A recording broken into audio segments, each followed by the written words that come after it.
How do you nail a photo? Just gotta get in the mode. You gotta talk with your eyes. Talk with your eyes. Talk with your eyes. You Okay, gotta so have the eyes can you show me a little bit of something, like to this camera? I would love to know how to do this. I just want to know. Well, Teach me smile, something. You can get the sexy eyes. Then you gotta get the smile going on some shoes, but. Wait, hold up. I got to when it's try time, this. When it's time to laugh, I got to try this you with think you. of something funny and start laughing. Do it again. How do you do it? Teach me. Sexy eyes. The sexy eye. This is sexy eyes right here. Smizing? Smile. So you're smizing. Smile. Okay. And then you gotta get the. No, I look like I need to take a poop or something.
Wish words were like little toy guns. No sting, no hurt, no one, just a bang, bang.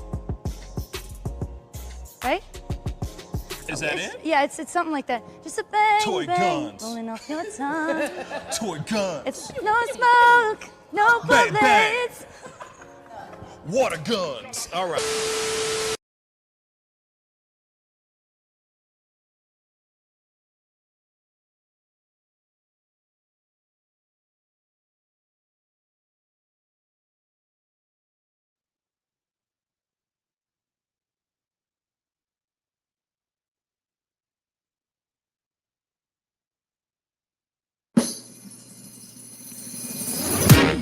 Pascal, you are now rocking with that dude Pascal.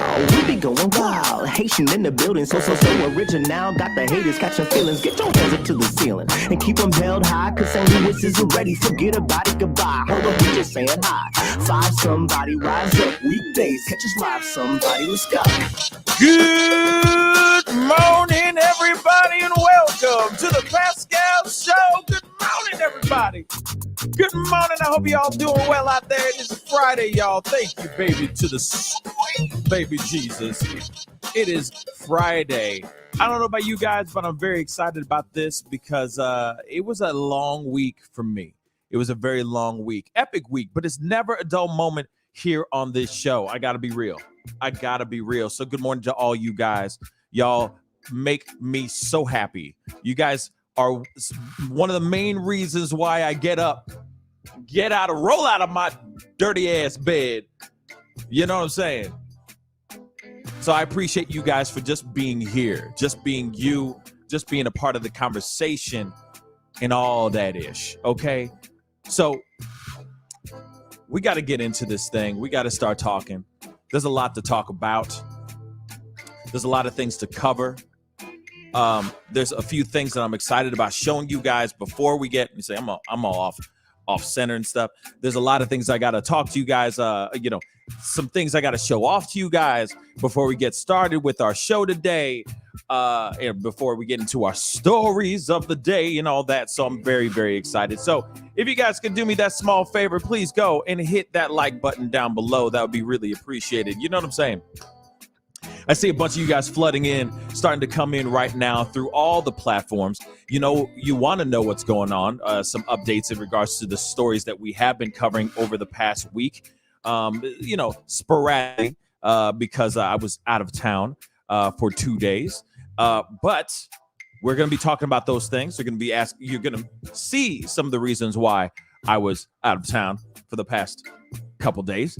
But I'm very excited about it. So if you're excited about today and you're excited about the weekend, please hit that like button down below. All right. Please also hit that subscribe button. I'd really appreciate that. And of course, we do have our Patreon. So please go to our patreon.com/the Pascal Show. Please join us over there. You know what I mean? We're putting out some real content out there. We're doing some really dope things. There's going to be something really cool happening next week, exclusively on Patreon. So you're definitely going to want to jump over there and be a part of that experience. Trust and believe. All right, but before we go into everything, my boy David is in the house. What's up, man? Hey man, everything's good here. Don't have much. I just woke up like 30 minutes ago, so I'm still getting caught up on everything here. But we do have some interesting stories we're going through, mostly updates for what we talked about yesterday. But they're pretty significant updates, so I hope you guys will be happy to hear them. No doubt. I mean, definitely some much needed updates. Some tragic updates as well. As far as things with Jelani Day, it's not the greatest news in the world, but it is news nonetheless, right? It is coming. It is bringing a certain story, a certain chapter to this story to a close, which we will be discussing here very, very shortly. But of course, we got to jump into the stories of Gabby Petito, the whole Gabby Petito case, and Brian Laundrie, who's still out there, who's still on the loose, on the lam, out on a lamb, and all that, which we are definitely going to be looking at here very, very shortly. But we definitely got to go into the stories. We got to jump into it. You know what I mean? It is Friday. I know a lot of y'all have things to do. You got things to do. So we got to jump into this mess, which is the Gabby Petito case, which is the Brian Laundrie case, actually, because right now we're in the middle of trying to find out where the hell this man is. We don't know where he at, man. He gone. He disappeared. He's still on the loose. But as of last night, as of yesterday, they have issued a federal arrest warrant for Brian Laundrie. Now, David's got a little bit more of the info behind that. Can you explain everything that's going on as far as the federal arrest warrant and what does that pertain to? All right, so this arrest warrant is still not for murder, as most people would have suspected it to be by this point.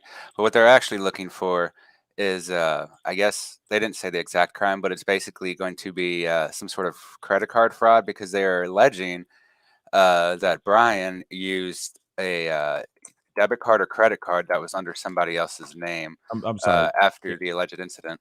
Hold up. Let me get this correct, okay? Because I'm being the everyman today, okay?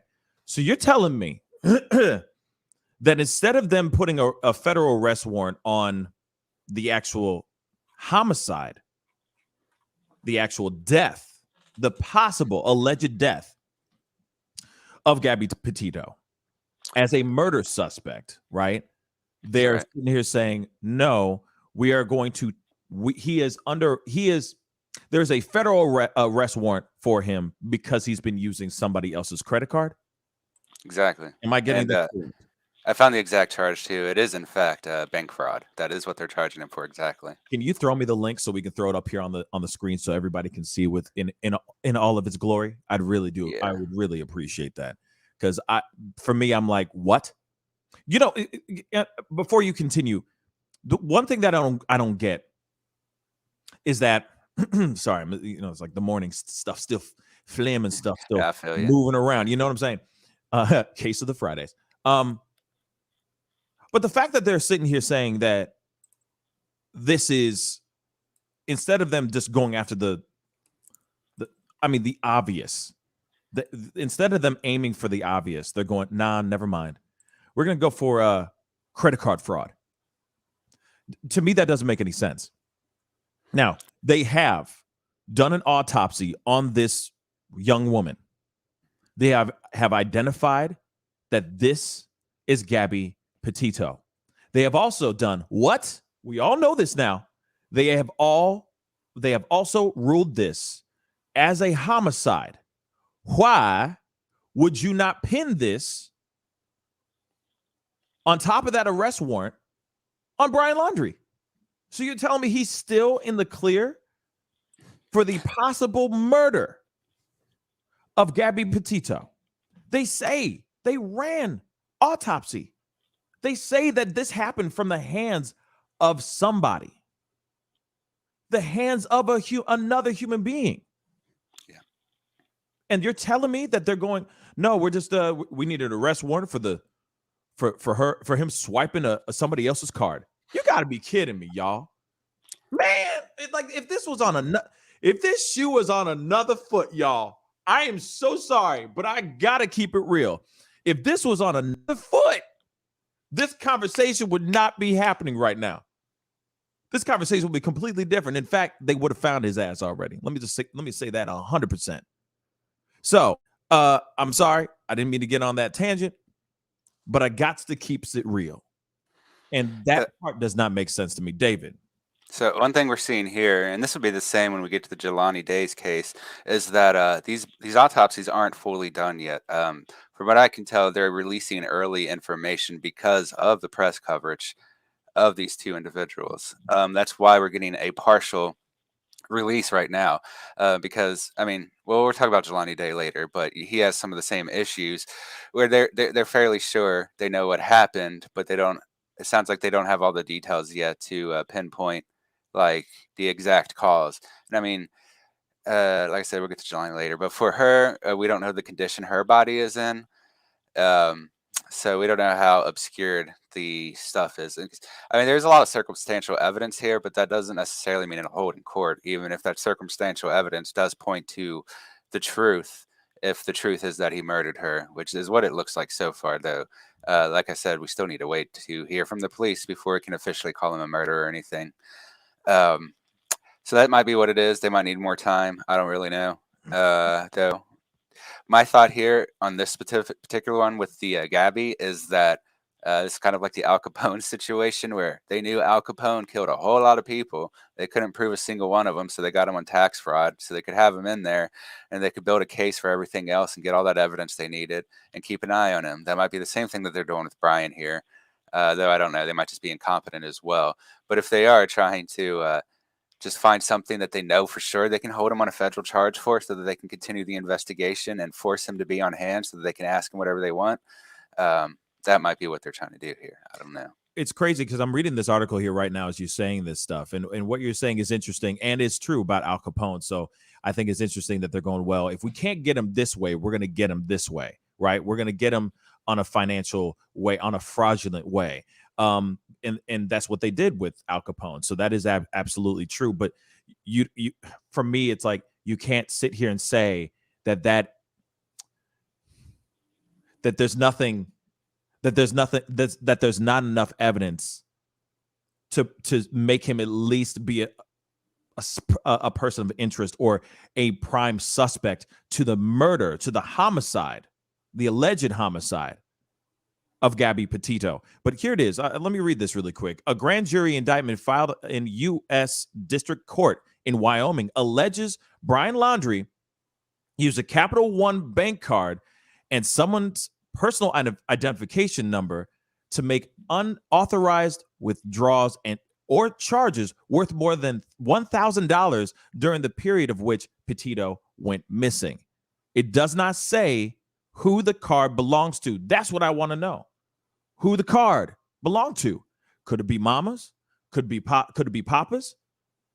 Who gave him the card? In fact, if you find out who the name on the card is, maybe that person is a prime suspect as well for aiding and abetting. Instead of it being fraudulent, what is it?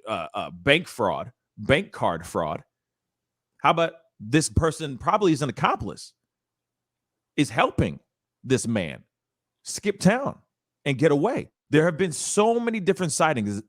It's been insane, right? One has been in Canada, which obviously has now been debunked. There's other ones that they say that they found him in Illinois. They've said they found him in Georgia. I mean, it's everywhere. Every bald white guy on the face of this planet now is Brian Laundrie.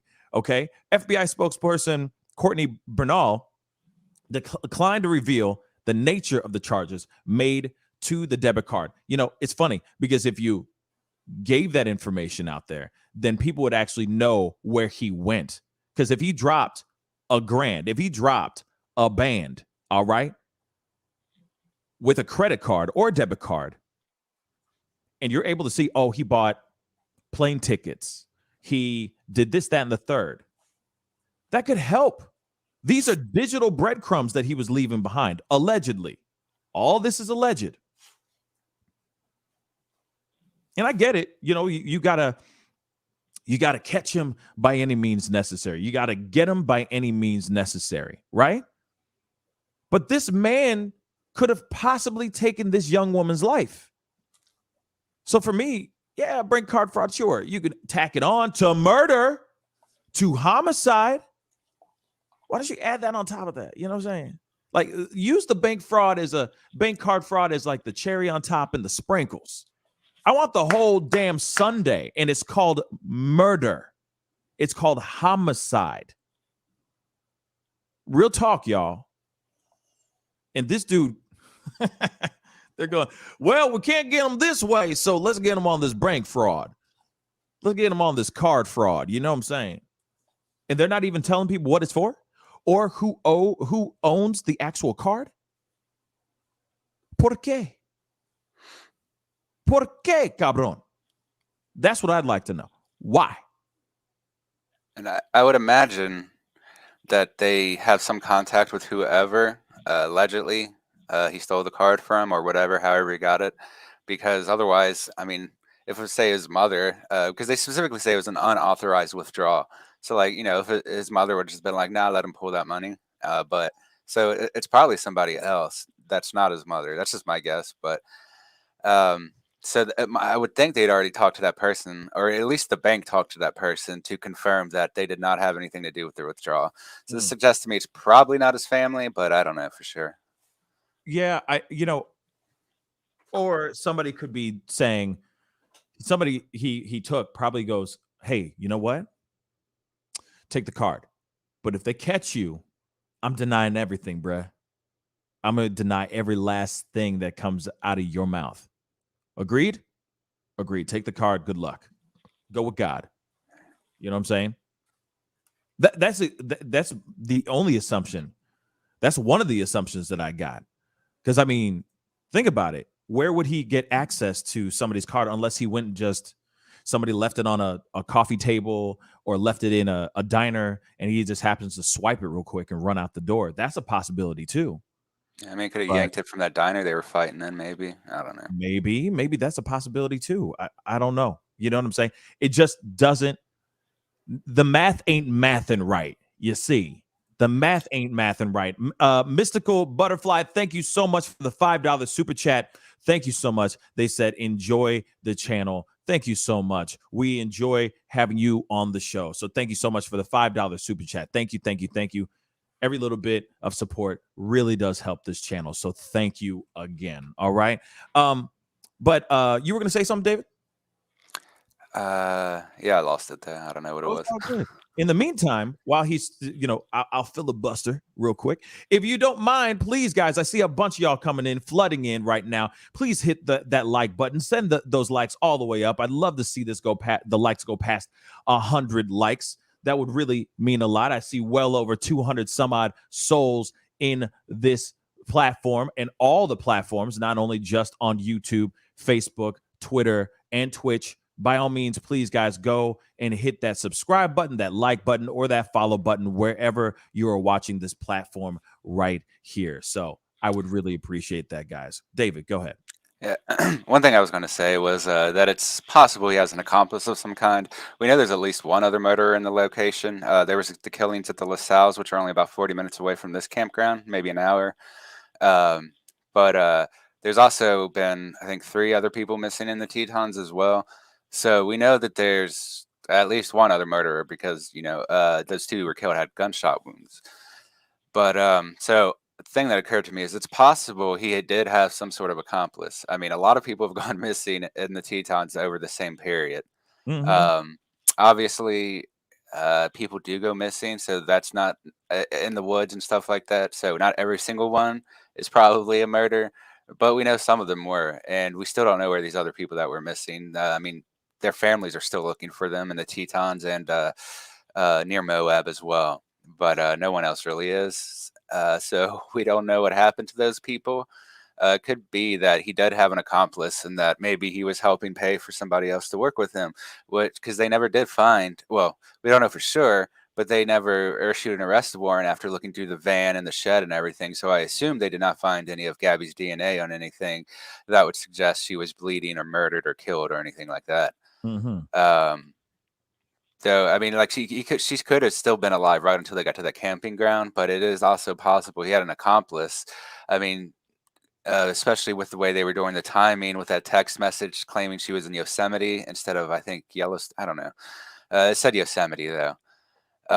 So and there's also the issue that he might have been driving at that time that text was made. Possibly, the police haven't said. We still need to wait for them to tell us, but it is possible. I think that he could have been working with somebody else. I don't necessarily know for sure that's the case, but considering the strange withdrawal of $1,000 when he immediately just kind of went on the run, I mean, it's possible. And he's hitchhiking while he still had the van in his possession. There's some, he was hiding his movements for some reason. And it's not just his movements with Gabby, but the hitchhiking as well. So he was going somewhere else, I would think, to need to be hitchhiking because he didn't want to be seen in that van when he was going around to these places for some reason. Right. Yet we knew he had the van when he went into the woods where Gabby was killed, and he drove it back from the parking lot that one of the first person who he hitchhiked with took him to. So the second one, if this is also true, where else did he go the second time? Like, why was he hiding his movements after what seems to possibly be the initial murder? So there's possibly something else going on here too. It's very interesting. Ashley Veers, hopefully I'm pronouncing your last name right. Thank you so much for the $5 super chat. They said the card was used from the 30th to the 1st from Wyoming to Florida. It also says following the death of Gabby. It also says following the death of Gabby. So it probably was her card, which is a possibility. That could be a very good possibility that could very well be her debit card that he's using while he's running around, or her Capital One card. That could very well be it too. That's a good theory. That's a very, very good theory. Thank you so much for the $5 super chat. But that is a very good theory. It could be anything. It could be anyone's card. But at the same time, that's very sloppy. If you really think about it, that you would use the debit card of someone who has passed, that is someone who was missing for a while and has recently been found and it has been ruled as a homicide. You know for a fact that they're probably putting tabs or keeping their eyes set on Gabby's stuff and on Brian Laundrie's stuff. Now, I understand that he also, this is another piece of the story too, that he has left his cell phone and his wallet back at home. Now, I don't know if that's entirely 110% true, but that is another piece of information that's starting to fly out here. See, this is the problem when you're doing these live, like true crime type of stories, right? That we're seeing unfold in full Technicolor in 4K, people start throwing out all types of stuff. We start hearing all kinds of things. We don't know what's true. We don't know what's not true. We're just sitting there scratching our head going, okay, what is real and what is fake? What's real news and what's fake news, right?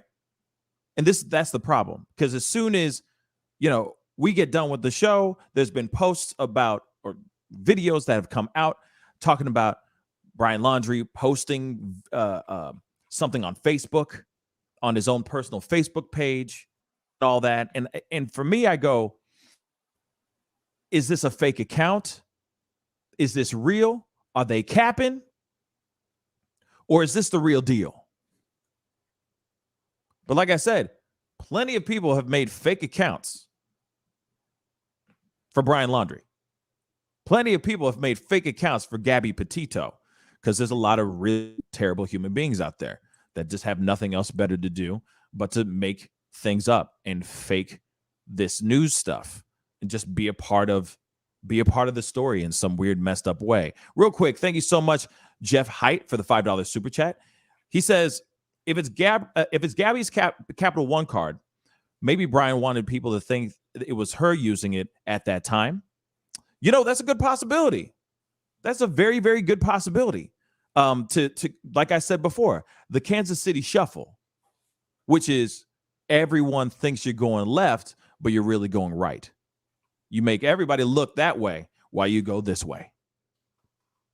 Could very well be what he was trying to do. Trying to throw them off course a little bit so he can buy himself some time. So that's a good possibility. But now that she has been found, he better not be using that card. He better not be using that card at all. But he used $1,000 worth of whatever to buy whatever he needed to buy. What do you need that's $1,000 when you're hiking out in the woods or in swamp? Think about it. What you need $1,000 worth of money, maybe just cash, so you have it in your pocket. That's one possibility. But what else? What you need? You out in the wilderness. You out in these wilderness streets, y'all. What you need $1,000 for? What you need a band for? It's not like there's some random, there's this amazing decadent coffee shop in the middle of the swamp. No. Why do you need $1,000?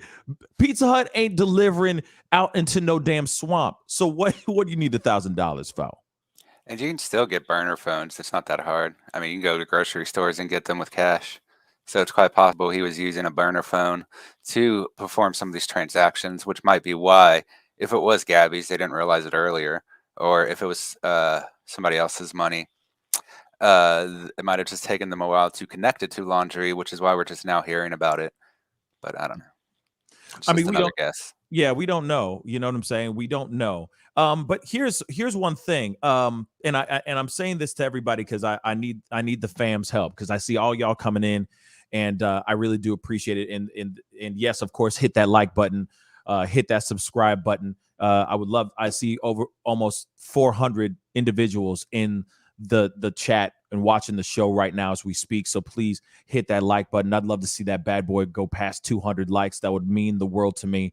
We're putting in the hard work, but I need your help here, though, guys. I need your help real quick. There is allegedly of a new woman that says that she picked up Brian Laundrie while he was hitchhiking. That is one thing I'm trying to find. I've been trying to find it since last night, and I can't find it. Maybe somebody in the chat has seen it. If you can please send it my way or put it in the chat, that would be amazing. Because one thing I'm trying to have, or one thing I want to do, is I want to see that video. I want us all to see the video. I've seen it on other people's commentary, right?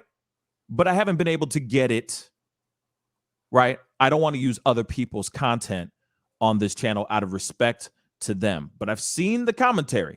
I've heard about it, but I haven't seen. I haven't seen it with my own two eyes. Real quick, I want to say, Kelly B, thank you so much for the $5 super chat. Thank you.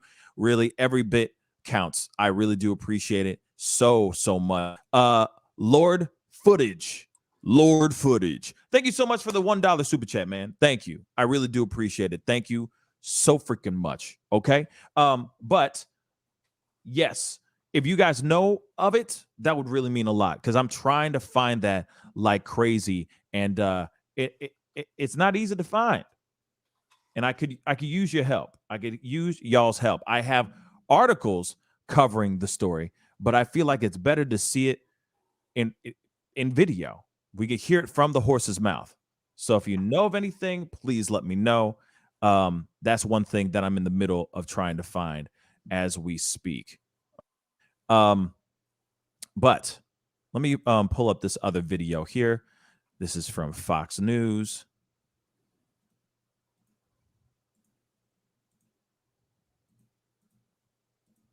Here we go.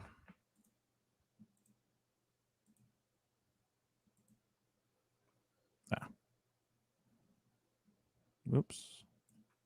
Aguilar, criminal defense attorney on all of this. Mark, I'm just finding Brian Laundrie has proven, an impossible mission of late. But I'm wondering with these autopsy results, what you as a lawyer look for. We certainly know she was murdered. Obviously, they want to get details on maybe how that happened. But it's painstaking, to put it mildly. What do you as a lawyer look for?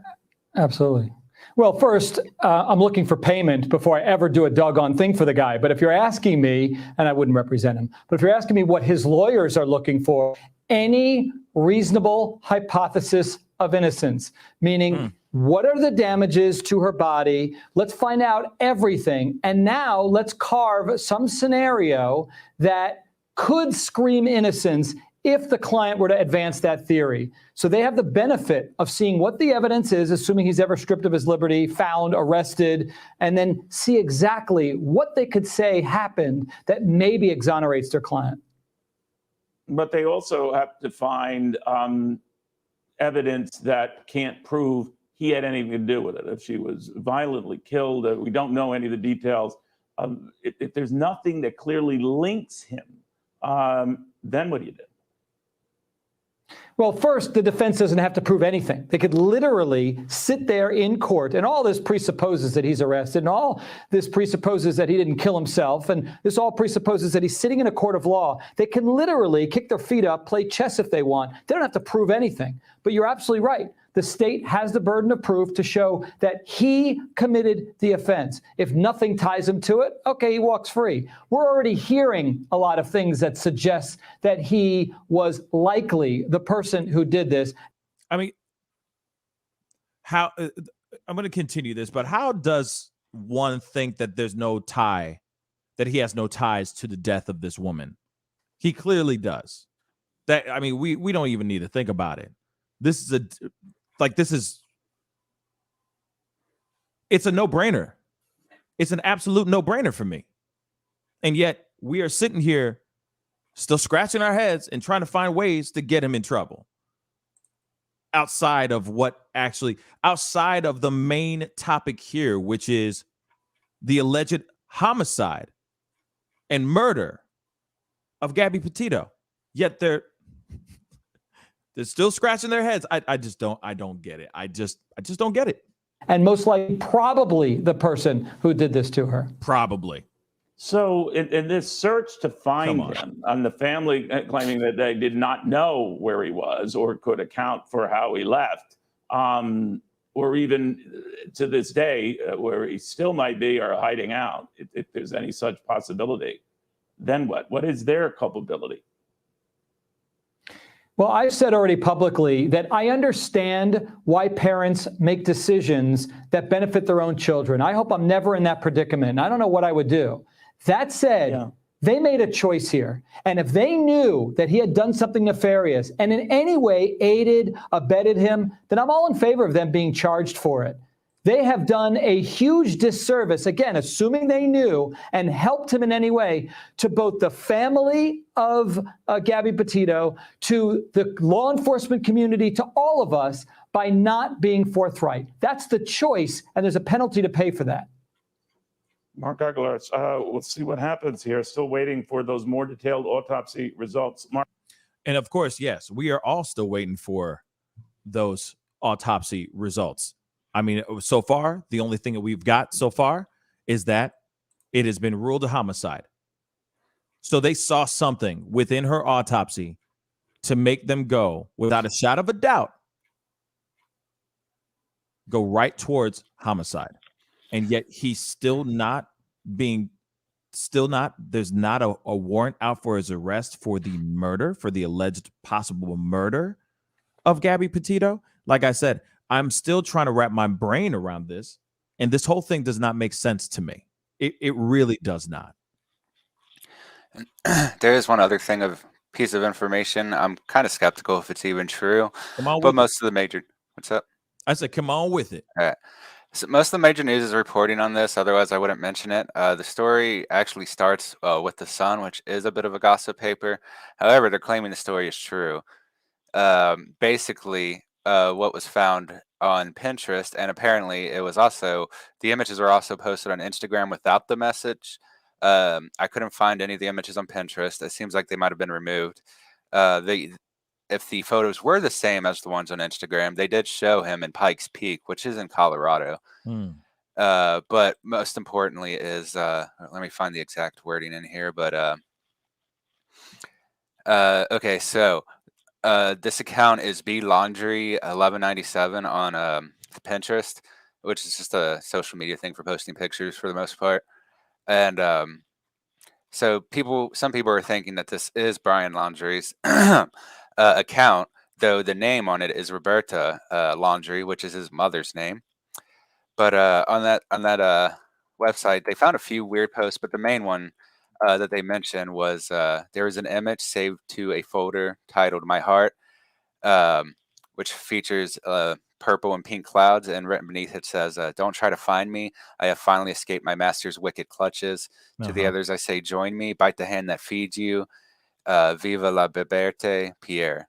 I don't know what that is, but okay. So can you send that? Can you send that so Yeah. we can see this? Because send we the really original. need to see this. And the thing is that it's still, we don't know if this is real or not. This is all speculation. This is all just, like I said, there's so many people that are really good with that digital stuff. They can put some stuff out just for fun, just to mess with people's minds. And that we've been seeing that time and time again, you know. And while Several you people were busted. say that again, what? Yeah, I was gonna say several minor people, like on Twitter and Facebook and Instagram, got busted trying to make up stories about this, which Yeah. obviously makes it harder to figure out what actually happened. So they're kind of helping Laundrie there. Yeah. See, like I said, you know, nobody, we should not be helping this man out. No one should be helping this man out in trying to throw people off. The people who are trying to just be trolls and do some crazy stuff like this need to step back and shut the hell up. But real quick, Industrial Arts, Denver, Colorado, thank you so much for the $5 super chat. They said, what if they were on the Natural Born Killers path together and then they broke up? There's other folks missing from places they've been, right? And you know what, man, you know what? That is a good call. That's a good call out. Like maybe that they were on something, or maybe he was on one. You never know. He might have been riding that solo dolo, hoping that he would be able to drag her into this lifestyle or into this world. You know what I mean? So that's a good possibility as well, that they just wanted to just go crazy, you know, wanted to shed some blood and not they own. Real quick, Jeff Height, thank you so much again for the $5 super chat. Says a lot of big rocks near where her body was found. Autopsy probably shows rock hit her at a velocity impossible to be self-inflicted. You know, and that could very well be it as well. There's so many things. There's so many avenues and so many streets we can go down with how she perished, how she was taken off this planet, how her soul crossed over. There's so many possibilities, but thank you again for that super chat as well. Yeah, the possibilities are endless. And the only person that can really answer this question, or all of these questions, is Brian Laundrie. But still, to this day, he is still out on the lam. And ain't nobody saying nothing. Parents aren't even saying nothing. They're like, nope. He left. Oh my gosh, he left Tuesday. Oh, sorry. Lo siento. Like, come on. Come on, y'all. Let me see this. This is the article that you sent me. Word? Yeah, I just sent it. The Okay, Sun article. Yeah, It's the original one. All the other news is reporting on it, but they're all just reporting on the Sun article. So the Sun is actually the original source for this. If you see the article anywhere else, they're all reporting on the Sun article. Yes, disturbing Pinterest revealed as Gabby Petito's fiance. He says, don't try, or he posted, don't try to find me. Okay. So he appeared to upload and save a series of disturbing images on Pinterest in the weeks before his fiancee, Gabby Petito, vanished during their cross-country road trip.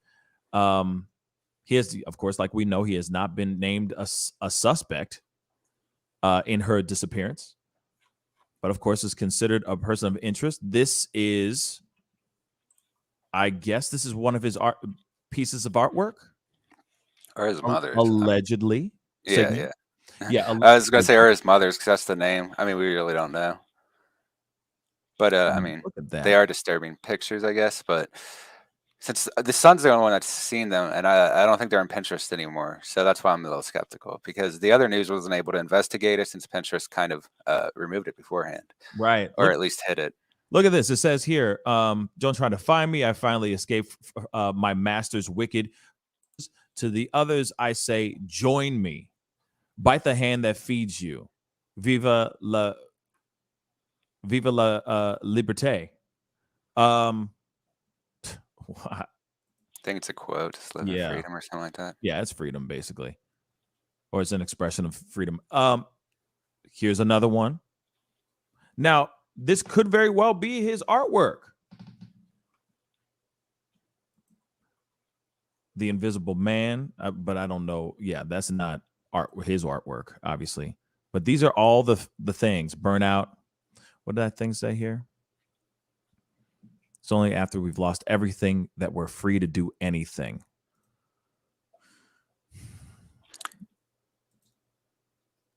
Repetition kills. Was that sign? It's like SL, or maybe that's just another quote. I don't know. Where? What did you say? On the image with the gun and the collar, it's like a dog collar. Yes. It looked like it had a signature in the bottom left. Yeah, SC, I guess. Is that supposed to be the signature? Or SL, maybe? Yeah, that'd be SL. I don't know. I can't tell what that's supposed to be. SL, SC. I don't know what it. I don't know what it. You know, what it's saying. But yeah, there's just quickly going through these, and then of course this one right here. Very interesting.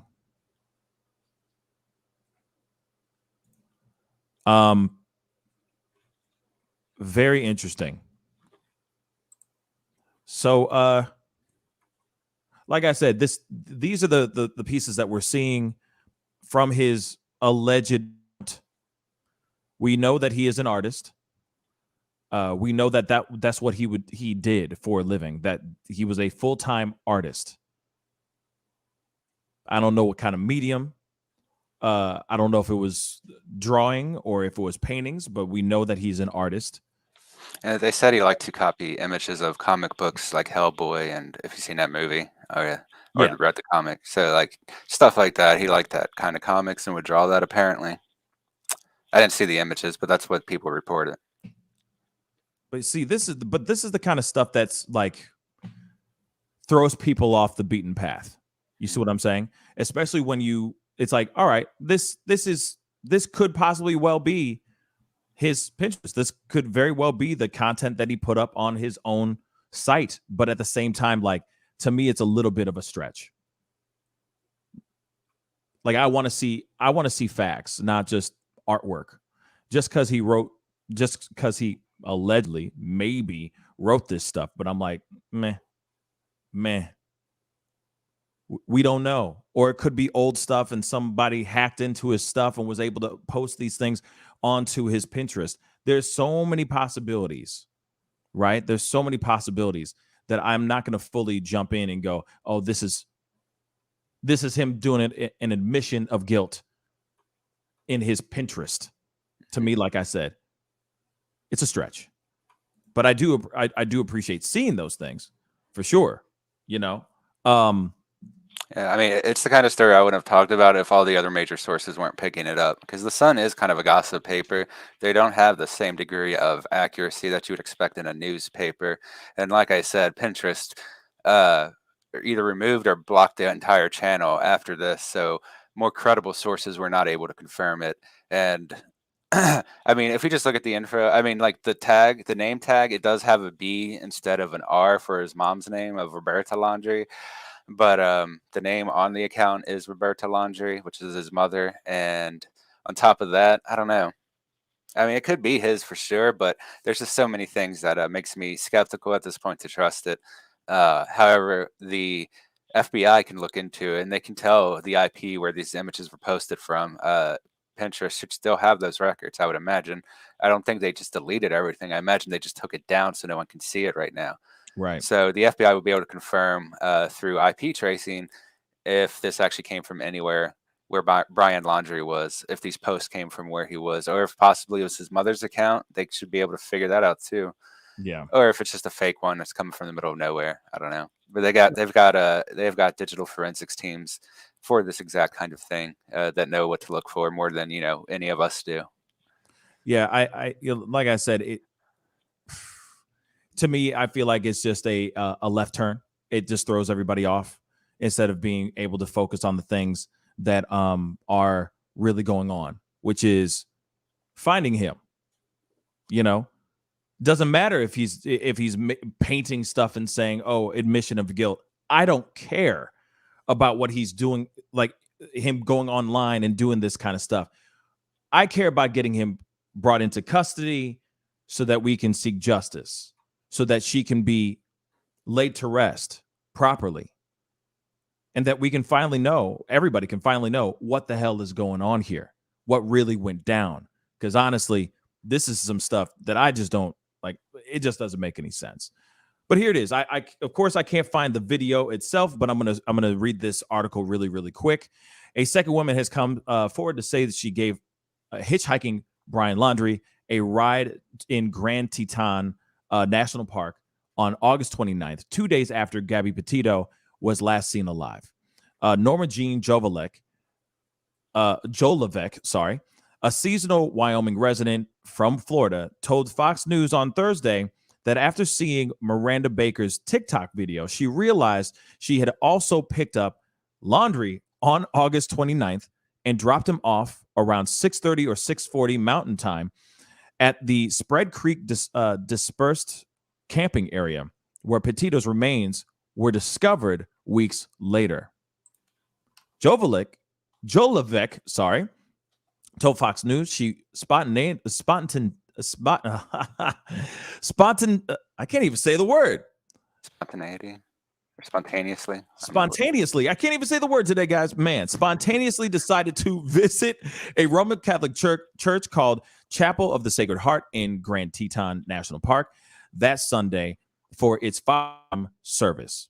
The church is about 1.2 miles from the Jackson Lake Dam, where Baker said she dropped Laundrie off.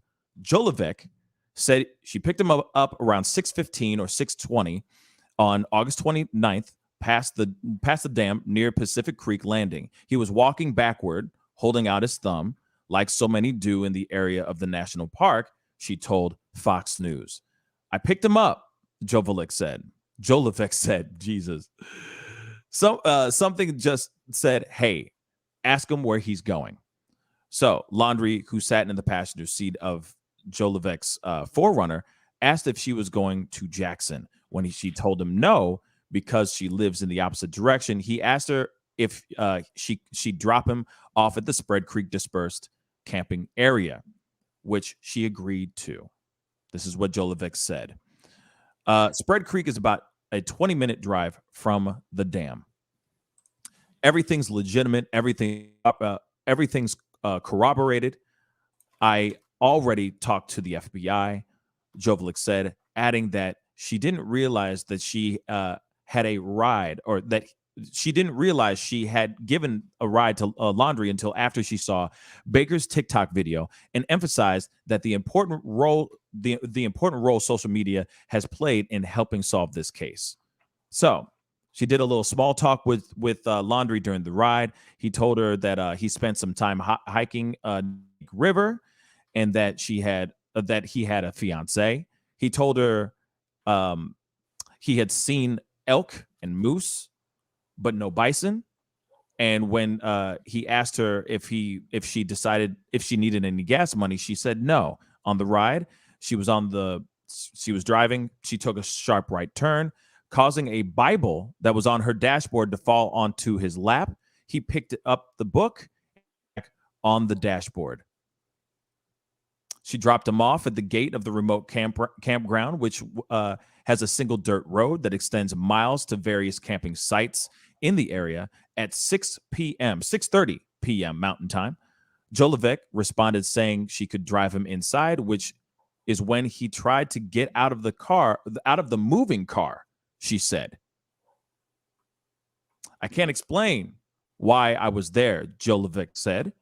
After her decision to go to church in Grand Teton that day and pick up a hitchhiker. It was something I don't typically do. I don't pick up hitchhikers in Florida. I've gotten so much ish from family and friends for picking up a hitchhiker. So she picked him up, allegedly, drove, took a sharp right turn, a Bible fell into his lap. He put the Bible back on to the dashboard. They had a conversation about wild animals, about nature, and then she dropped him off. Period. Crazy. There is a video here. I want to see if this may be, just to see if this is the actual. And some people were asking about the specifics of the warrant. I managed to find it. It's a pretty short warrant. So there's specifically about, they're saying that from, on, or about August 30th, 2021 through and including on or about September 1st, 2021 in the District of Wyoming and elsewhere, the defendant, Brian Christopher Laundrie, knowingly and with intent to defraud, used one or more unauthorized access devices, namely a Capital One bank debit card ending in 8774 and a personal identification number for Capital One bank accounts ending in 0525 and 8665, and by such conduct obtained things of value aggregating to $1,000 or more during that period, which affected interstate commerce. So basically, he used 3 different cards across multiple states to get a total of $1,000 over 2 or 3 days. So he spread it out. Yeah. And like I said, he was being smart about it. He's being smart about all of it. Obviously, he's being very, very cautious, very, very prepared. You see what I'm saying? He ain't being dumb about this situation. He's thinking ahead of time and he's doing what he needs to do. He had there's things that were planned out, and I guarantee you that his parents have something to do with this as well. Hold on real quick. Hilda Satter Stensrud. I am sorry if I'm destroying that name. Thank you so much for the 50. I don't even know what that is. And okay. I don't know what that is. Somebody needs to help me out on that. I don't know what that is, but I appreciate the 50 and okays. Okay. I appreciate it. Thank you. Love from Oslo. Thank you so much for tuning in to the show and being a part of this conversation. Thank you so much. And for my uneducated ass not knowing what NOK is. Maybe the brain can tell me. It's like Krone or Kroner. Krone, I think. Krone? Norwegian Krone. Krone. Yeah. Norwegian. Thank you. Okay. Thank you. Norway. Thank you so much. All the way from Norway. Thank you so much for the Krone, right? Am I saying that right? For the 50 Krones. Thank you so much. Again, thank you. Hollywood 2000. Thank you so much for the $5 super chat. I really do appreciate it. Thank you so much. Like I said, any little bit helps this channel. So thank you. Thank you. Thank you again. Thank you. I do have a video that I wanted to show you guys here that is from John Walsh, or he's on another show. And I wanted to talk about it and show you guys this video. I'm not going to show the whole thing because obviously, copyright stuff, you know how it is. But it is a video that I think that we all should take a look at. Just give me 1 second. I need to pull it up here. It just disappeared on me. Hold on. Un momento, por favor. Where did it go? Where did it go?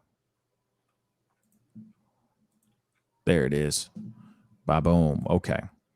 Now, we've had John Walsh. We've covered John Walsh's perspective on this whole case and everything. But he does do another one here that I thought was very interesting. Of course, he is working diligently to get this man.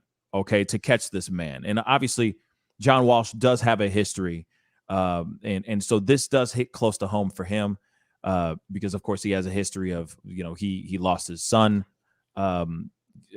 due to stuff like this. And of course he's dedicated his life to catching men and women that are on the run like this.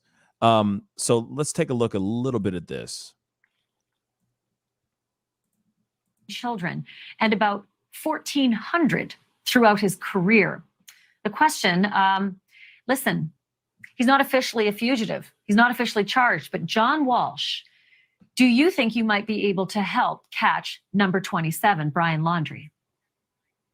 Well, that's the reason I'm talking to you, Ashley, and it's a pleasure to talk to you. You used to work for me, one of the best reporters I ever had, and wish you well on your new gig. But I've always said, and I've been saying it for days, this is a homicide. This dirtbag is out there. I don't know how he got out of the house with the FBI and local cops watching at night. And, this semantic BS about person of interest. In the old days, we used to call it the suspect. Now, there's only one suspect. There were no other persons of interest, no other suspects. How did he get out? How did the FBI and the local cops let the main suspect get away? All I had to do is put a deputy sheriff in the front street, a deputy sheriff in the back street. They wouldn't have had to search a swamp. And what the family is doing to Gabby's family, what Brian's family, the dirty Laundries, and believe me, they are dirty.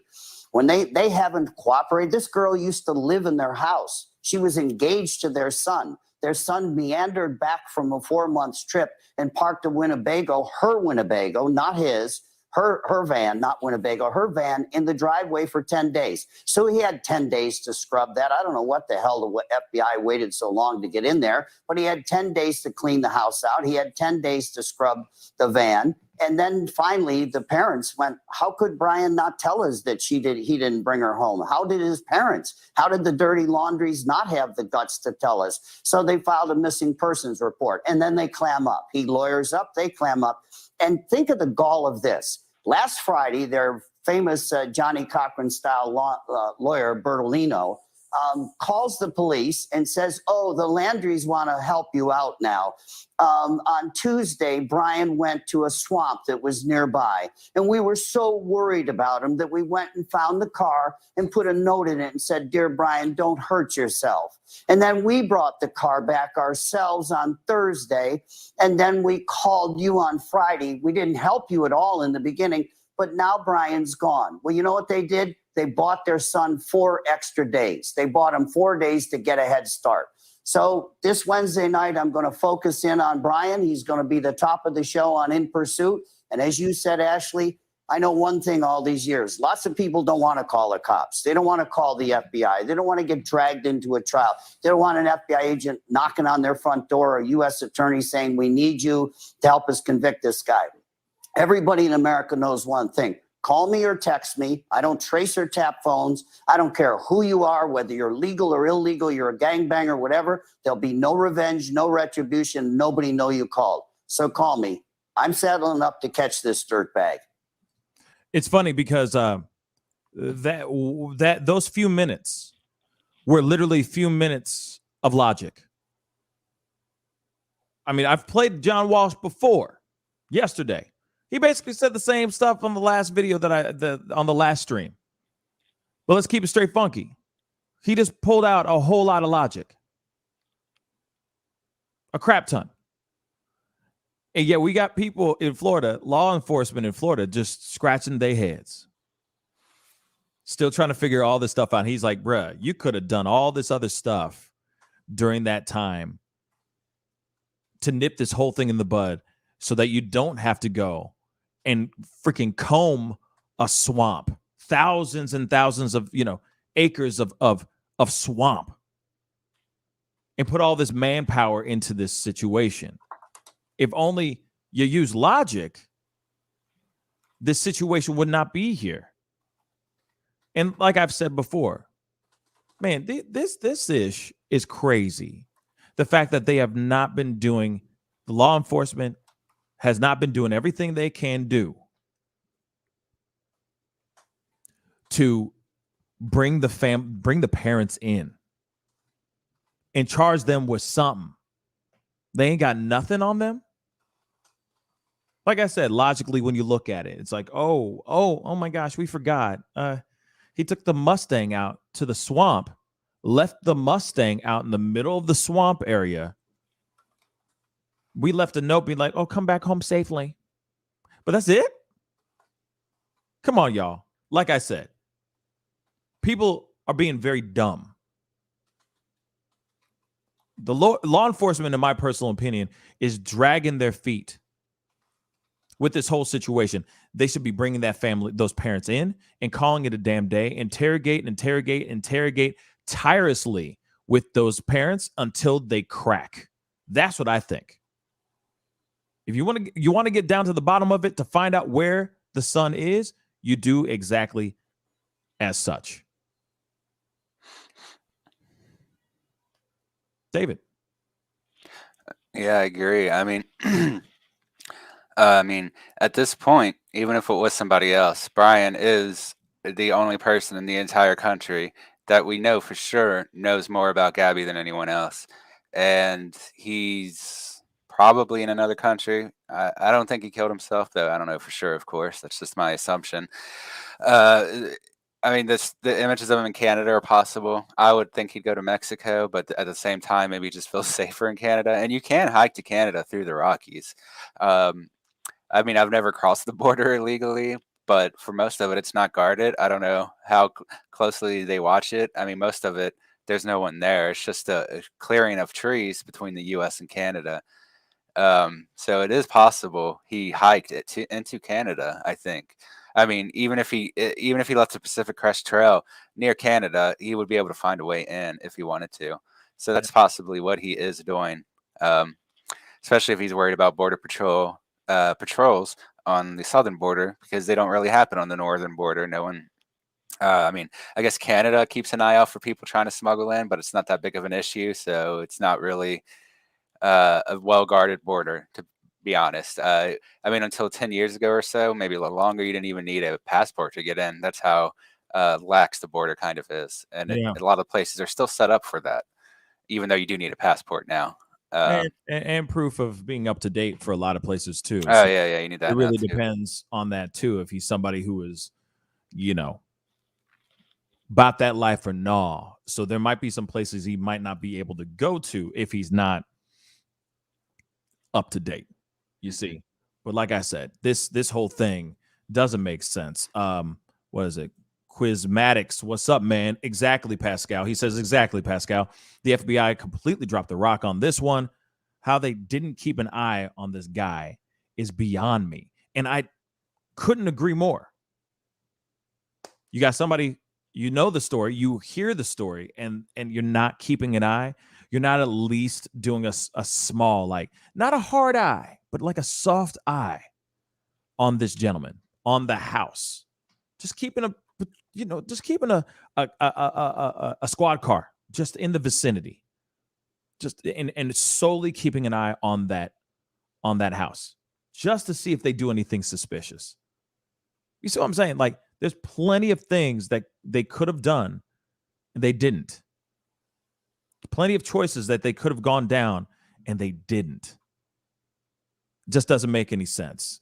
I did have a super chat. I want to make sure I get it before it hopefully it didn't disappear. Here it is. Jay the Comedian. Thank you so much for the $2 super chat. He says, David has an entire theme going on. Fire look. So, David, he likes your look. Thanks. It's fire. So keep going. Thank you so much. Keep it going, man. Keep doing what you're doing, David. I appreciate the $2 super chat. We appreciate the $2 super chat, of course. But yes, so that's where we're at right now. As far as the Brian Laundrie situation, as far as the woman who picked the second woman who picked up Brian Laundrie outside of the Grand Teton camping area, where they ended up finding Gabby Petito's body. But obviously more stories are going to unfold. There are more and more people that are sitting there going, oh, I found him in such and such. Or there's going to be people out here that are going to say where they found him. You know, there's people sitting there going, oh, yeah, there was a guy hitchhiking on the side of the road wearing a bright orange shirt that looks a lot like Laundrie. And it's kind of like, okay, do we know? Do we have it for show? Do we know that is him? Like I said, this is the season. It is a skinny, bald, white guy season. Literally. And every bald white guy, every skinny bald white guy is a suspect. And it sucks. It sucks. Skinny bald white guy with a beard, let me just say that again, is a suspect. And it sucks because everybody's out here hitchhiking. Could be a homeless dude on the side of the road. Oh, that's Brian Laundrie. We don't know. We don't know for sure, you know? It's going to make it harder, too. We're up, I think, almost 150% in homelessness over the past 2 years. So there's a lot more people out there. Oh, there's a lot of people out here hitchhiking, y'all. A lot of people out here doing dirty. A lot of people out here doing a whole lot of different things. A lot of people are van lifing. A lot of people are hitchhiking. A lot of people are hiking out there that are all skinny, white males with beards. Okay? Just being real. So it's crazy. Ashley Veers, thank you so much for the $5 super chat. Why are they not searching where they went on their family camping trip? None of this makes sense. You know, that's a very good question too. Now, I understand. See, that's the problem here, y'all. That is the problem. We have people out here that are saying, like, the parents are sitting there going, oh, he left his, you know, he drove his car out here. He left on Tuesday. And that's exactly what they're doing. They're just heading off over there. And it's like, wait a second. That's a very good question. Why are they not looking over here? Why are they not looking at the place that they where the neighbors said, yes, we saw them get into their camper, drive off to something, and they left for a couple days. They should be asking the parents, where the hell did you go? That's it. Where the hell did you go? And where was the last place? Where did you set up camp? We just want to see it so that they can go and search that area as well. But if he took out $1,000 or took out something along the lines that allotted to the amount of $1,000, in my personal opinion, he ain't anywhere near those camping sites. He out on a lamb. Like I said, he is in another state at least. I don't think he'd be able to, if he left Tuesday, if he disappeared that this past Tuesday, then there's no way he would have been able to get into another state, into another country. Not a chance. I was looking at that time. So I was looking at numbers for Canada, and this is before the everyone got sick and everything.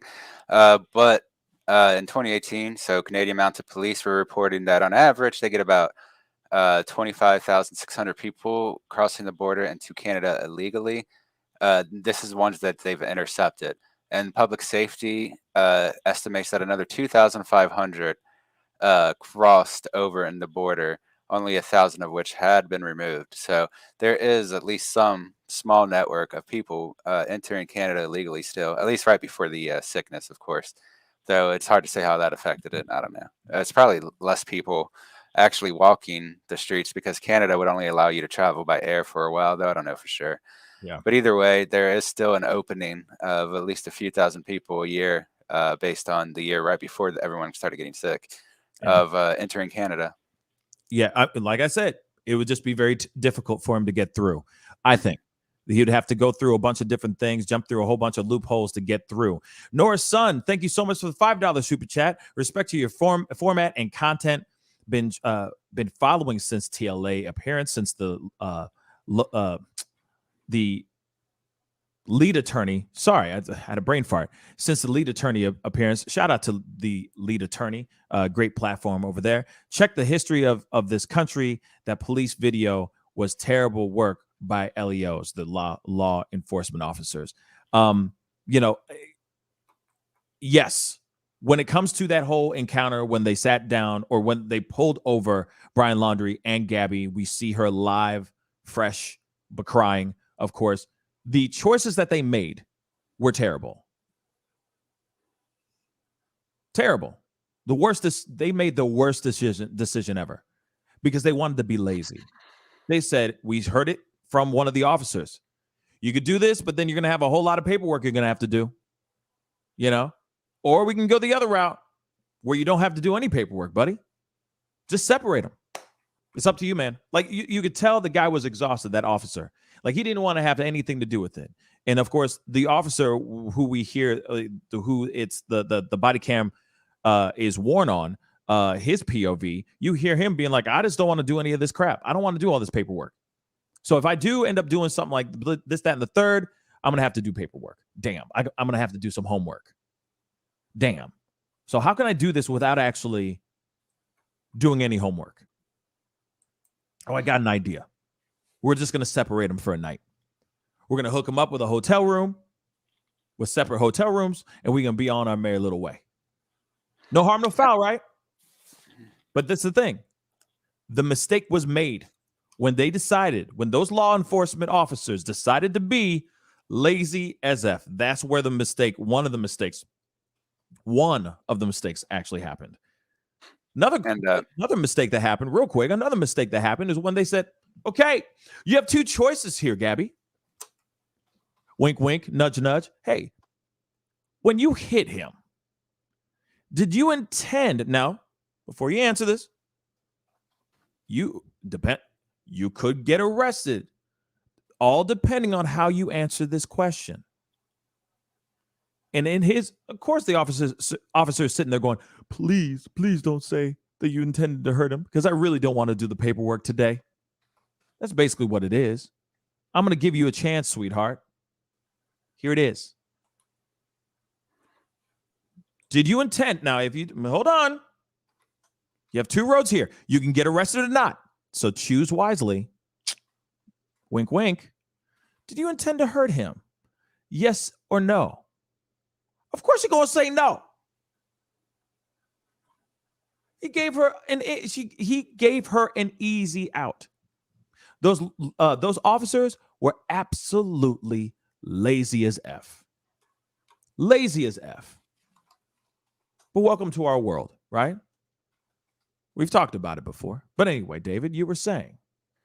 I was going to say that so if he has been gone for since September 1st or around there, I mean, at this point, he's had enough time to travel pretty long distance. Even if he's just hiking, he's had enough time to go probably several 100 miles by this point, especially if he's really experienced as a hiker. I mean, you can get about 10 miles per day. If he's going in the mountains, it'll be a little slower. But I mean, if he did just enter one of these parks and say follows the Appalachian Trail north or something, or follows, there's not actually a trail from there to Mexico that I know of, but assuming he just walked that way, he could already be pretty much anywhere, to be honest, at this point, especially if he's willing to hitchhike between his actual like hiking out in the wilds. I mean, most people can finish the hike from the southernmost U.S. to the northernmost in 3 to 4 months.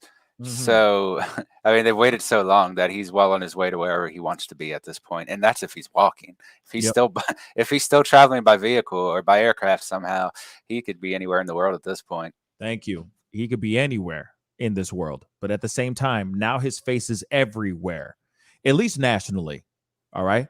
At least nationally, everybody and their mama knows this Brian Laundrie face. Everyone knows what he looks like.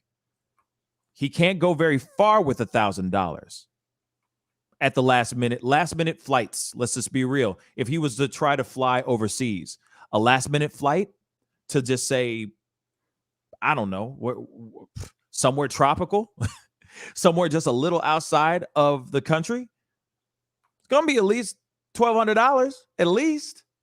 Last minute? I mean, unless he's flying Spirit, Frontier, Allegiant. I think any flight. But how are you going to be able to fly any of those if your face and name is plastered all over the place? I'll say this though: they left to go camping. We do have a super chat which I want to pull up here really quick. But if they left to go camping, his name was like the story was getting out there, but his name wasn't plastered all over national TV, wasn't all over newspapers and stuff. So he could have, with the help of his parents, skip the country. He could very well be in Mexico right now. He could be in Canada. Shoot, he could be in Illinois. We don't know. We don't know. But with $1,000 in his pocket, how far can you really go in a plane? Last minute, impromptu flight. How much is a last minute plane ticket anywhere? It's going to be hella expensive if you're going the day of. Just think about it, guys. Think about it for a second. Real quick before I throw it to you, David. Keep your thought in your head. I got a super chat really quick. Ashley Veers again with the $5 super chat. Thank you so much, sweetheart. She coming in hot out the kitchen. Okay. None of the neighbors reported seeing him after the camping trip. I don't believe he ever came back from wherever they went. FBI really screwing this up. I agree. I couldn't agree more. I think when the neighbors said in that interview that we showed yesterday, when they said, hey, just so you know, we saw them get into a camper, attach the camper to the back of their truck, and skedaddle for a couple days. They came back. They never said that they saw Brian after they came back from this trip. My assumption is exactly what you're thinking too. And we've already said it, but I'll break it down one more time. They went off. When the neighbors saw him leave with his parents, they left. They went on their quote unquote camping trip. They left him there. Maybe he had some money taken out already, and some of that money is in his back pocket. But I'm sure his parents gave him a couple more ducats. All right? They go back home because they're not thinking that other people are watching. The neighbors be watching. The streets is watching. They just went back and they just handled their lives the regular way they did. Then, a few days later, heat starts getting crazy. Story starts to grow. So they jump into their son's Mustang, because this is all part of the plan anyway. They drive it out to the middle of a freaking swamp so that he can go, quote unquote, meditate. They jump back into the car, or they write a note on the dashboard, put it on the windshield. They drive back, and then they go, oh, he's gone. You missed him. He left Tuesday. He went hiking. Oh, darn. Lo siento. That's what I think. This has all been a thing to buy him more time so that he can get further and further away from law enforcement. David, go ahead, please. I was going to say that, so the last time his parents said they saw him, like you said, was on that Tuesday, September the 13th, though it's not clear if anyone else saw him after the 1st. Allegedly, he returned with the vehicle. Let me check this one thing real quick. You good. And so the neighbors did say they saw Laundrie when they were packing up the vehicle, allegedly. When what day was that on? They got all these dates mixed up here, but so yeah, so it looks like he came back on around September the 1st in the white van they had been traveling in, and they could, by that Thursday after the 1st, so the day after the 2nd, they were no longer able to reach, or this is according to the Guthries, mind you, they could no longer be reached by phone on Thursday, which was the 2nd. And there does not seem to be, other than the one eyewitness of him possibly being there when they were packing up the camper, there are no other witnesses of him there during that time. So, and that was just the one eyewitness right before they went camping. So for the most part, all we're going by here is what the parents have said. And then, like I said, other than that, and that one single report of him possibly being there for the camper on the 11th, there's no other sightings. So basically, the last time anyone other than his parents saw him was possibly the 11th when he was loading up that vehicle. And then his parents claimed the last time they saw him was the 13th. And the last time they were able to get a hold of them over the phone was on the 1st. Pretty much right after Laundrie returned, they stopped talking to her family, the family of Gabby's family. So they pretty much stopped responding to them immediately on the 2nd. Mm-hmm. So at the very earliest, if the eyewitness across the street was correct that Brian Laundrie was present when they were loading the camper, he would have last been seen by anyone in the 11th. If they're not correct, the last time would have been the 1st that they confirmed he was traveling and was able to return the vehicle, or at least the vehicle itself traveled, I guess, to Florida and was able to be returned. Yeah, I mean, and that's if and only if that theory that you just said is true, right? I definitely think that the father has something to do with it. At least. I think the father has most definitely something to do with this. And here it is. I understand the quick desperation of wanting to protect your seed. The quick knee-jerk reaction of wanting to protect the ones that you love. And in your mind, you're going, my son or my child could do no wrong. And you never know. We don't know, of course, we don't know the full scope of what's Brian Laundrie's parents are thinking. He could literally have gone to him and said, hey, I've done no wrong. I didn't do anything, Dad. Dad, I didn't do anything, I swear. And the father's like, you didn't do anything, son. I believe you. Never underestimate the power of denial. So when I think of this, maybe in their minds, they think that their son didn't do anything wrong. And of course, they freak out because they don't want their son to be somebody's, lover in a jail cell or murdered in prison. Maybe that's what it is. I'm not justifying anything. I just think that maybe the family doesn't know anything. Maybe the family is just denying the facts. And we're just going on blind protection and love for their son. Like I said, does not justify not a damn thing.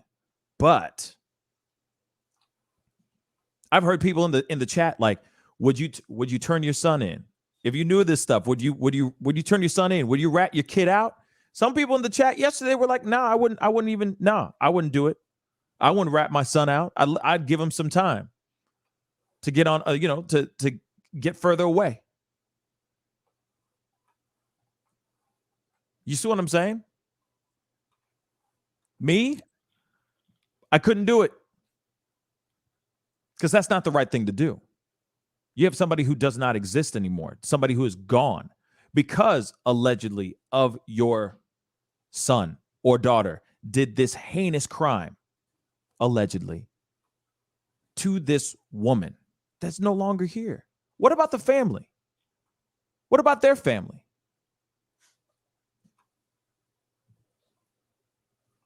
Sorry, but I'm not with it. I'm not going to sit there and go, let me give you a head start, son. No, I'm going, you need to do the right thing, son. Step up, be a man, be an adult. Talk to him. Not, let's hide behind a slimy lawyer so that you can have more, so you can smell and taste the sweet taste of freedom for a few more days or a few more months. No, you turn your ass in, bruh. That's it, point blank.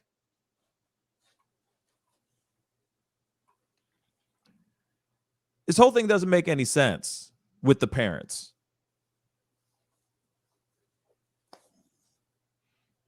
Like I said, it just doesn't make, this whole story is still just making, the math ain't mathing right for me.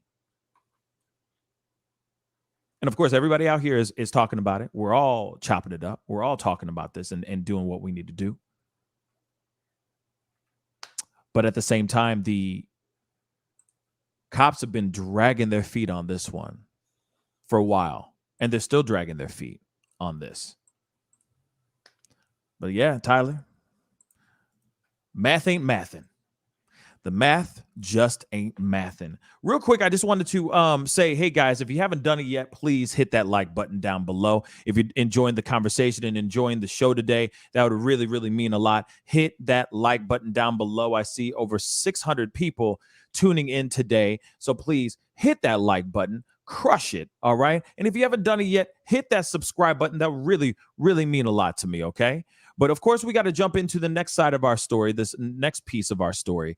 And it revolves around this whole thing with Jelani Day. But before we jump into that, I wanted to let you guys know, hey, I had an opportunity to go out to Atlanta, do my thing and all that. And I got to sit down with somebody very, very special. He is a YouTube personality, pastor, extraordinaire. I mean, this guy's super, super talented. But I wanted to give you guys a little tiny teaser into the conversation I had with Mr. Larry Reed. Take a look. 2 seconds, guys. It's your boy Pascal out here in beautiful Atlanta.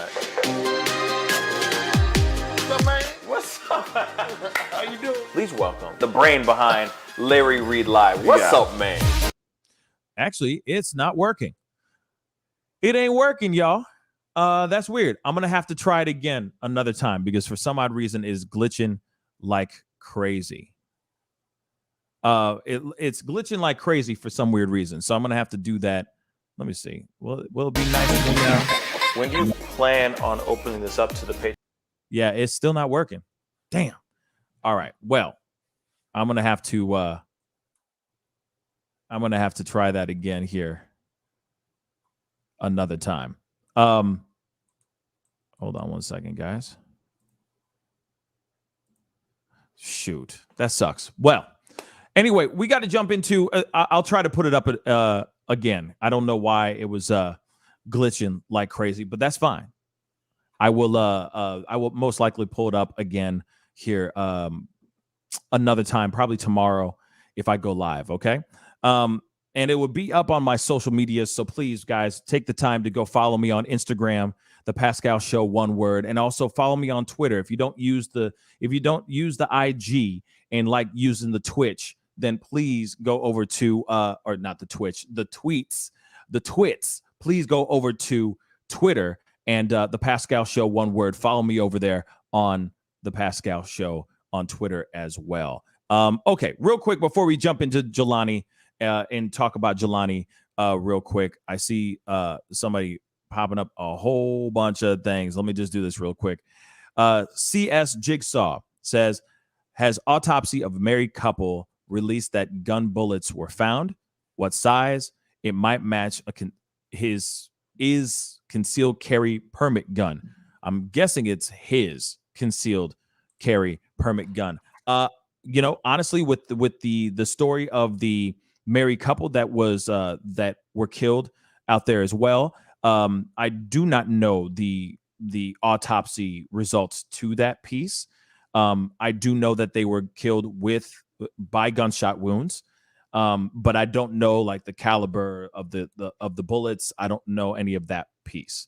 But of course we'll look into it more as time goes on. All right, I promise you we'll take a look at that. Big time before so that we can cover that because that's a piece of a story that I do not know. Well, they do. The only, he did have a CCW. The only evidence of what specific gun he had, though, was one image of Gabby holding a Taurus 380, which is a handgun. Not actually sure what kind of rounds they use. Let me check real quick. Okay. But so that's the only one. There was a Redditor that claimed they worked with him at Publix and said that he always carried a gun around.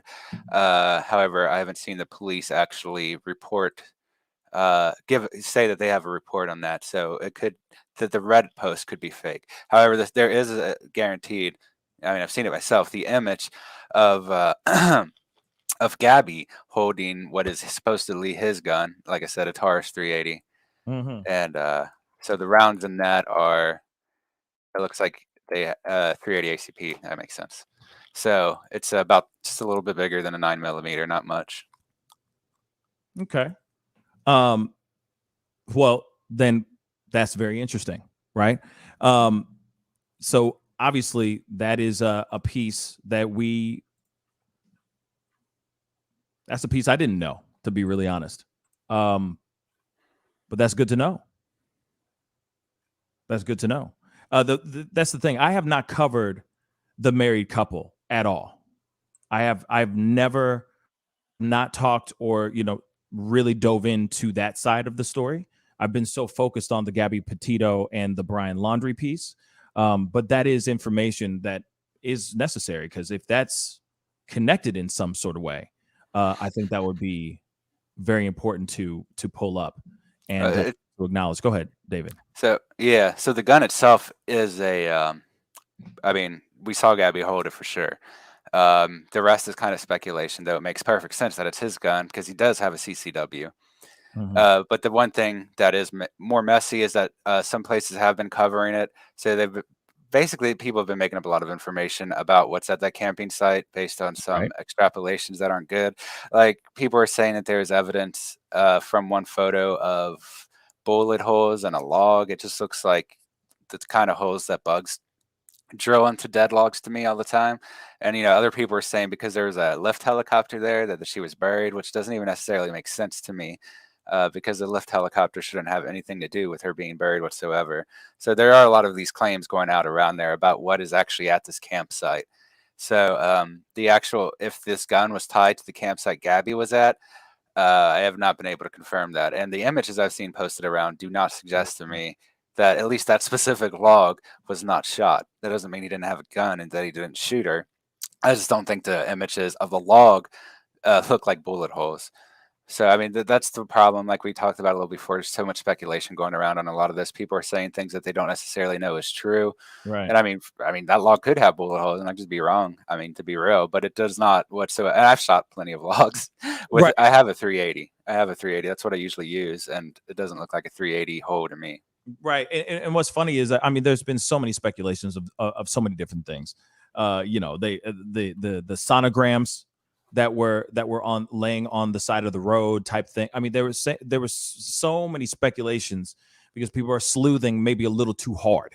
They're sleuthing and diving into these things maybe a bit too hard when it comes to this whole situation. But this is interesting too. I can't pull up the comment, but I wanted to say this really quick.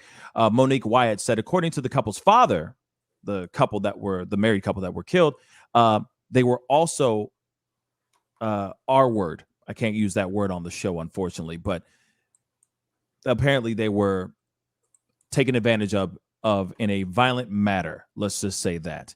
The Moab police are still investigating it as a hate crime. Yeah. I mean, I'm assuming it's a hate crime. I'm looking at it as a hate crime. I'm leaning towards that part of the story as a hate crime. But definitely, that married couple's story is definitely something that we should be covering on this show because it is connected to all that as well. But before we jump into the Jelani Day piece, because of course there's a ending to a part of the story of Jelani Day, I'm going to try this video one more time. I tried to fix it really quick. Hopefully it'll work. Fingers crossed. But here is my little teaser of my conversation with Larry Reed. Enjoy. It's your boy Pascal out here in beautiful Atlanta. What's up? How you doing? Please welcome the brain behind Larry Reed Live. What's up? That sucks. This is still not working. It is acting a fool. Damn. Anyway, guys, I will be putting it up. I promise you. I promise you that. It was a really great conversation, a really great piece. I will be sharing it with you guys, most likely this teaser. Maybe it's the wrong format for this program or something like that. Because it is, Man. Wow. You got it uploaded anywhere? Yes, I do, actually. Hold on. Brilliant idea. Hold up. Let me just get rid of this. Appreciate y'all's patience and all that. Let me see if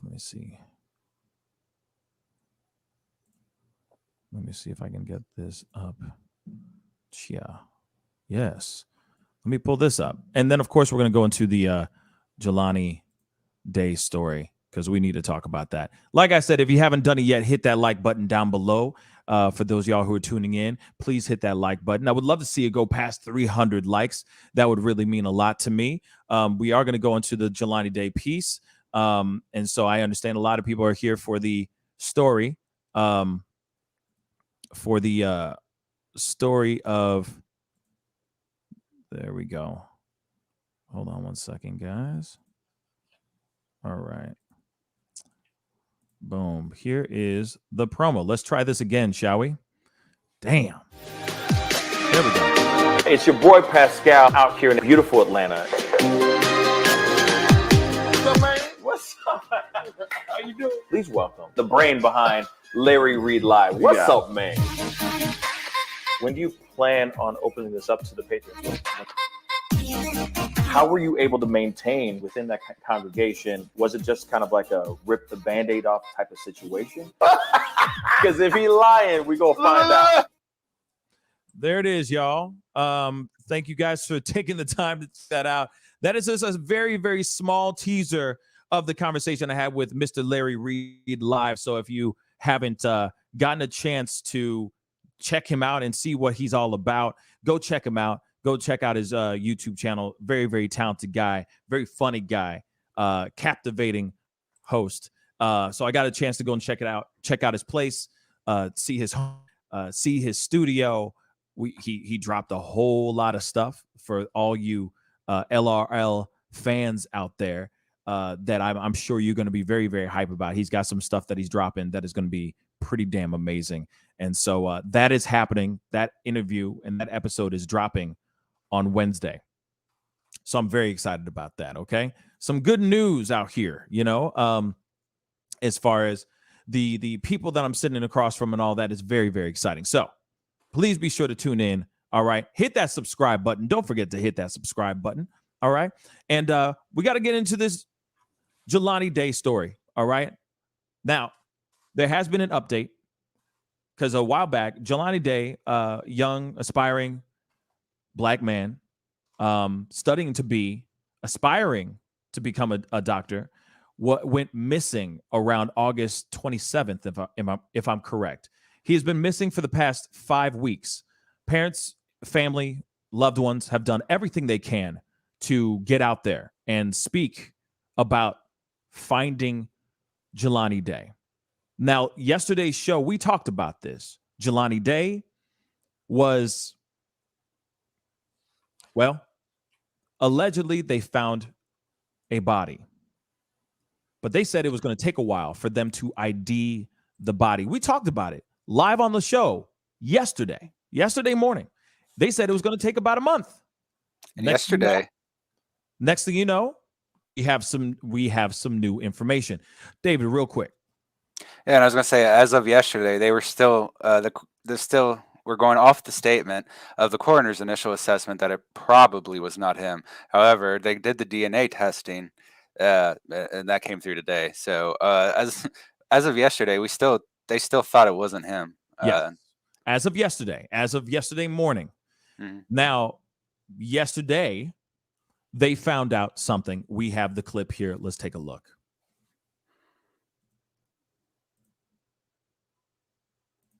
As you can imagine, the family is absolutely heartbroken. The coroner's office told me a body that they recovered from the Illinois River near Peru, Illinois, is Jelani Day.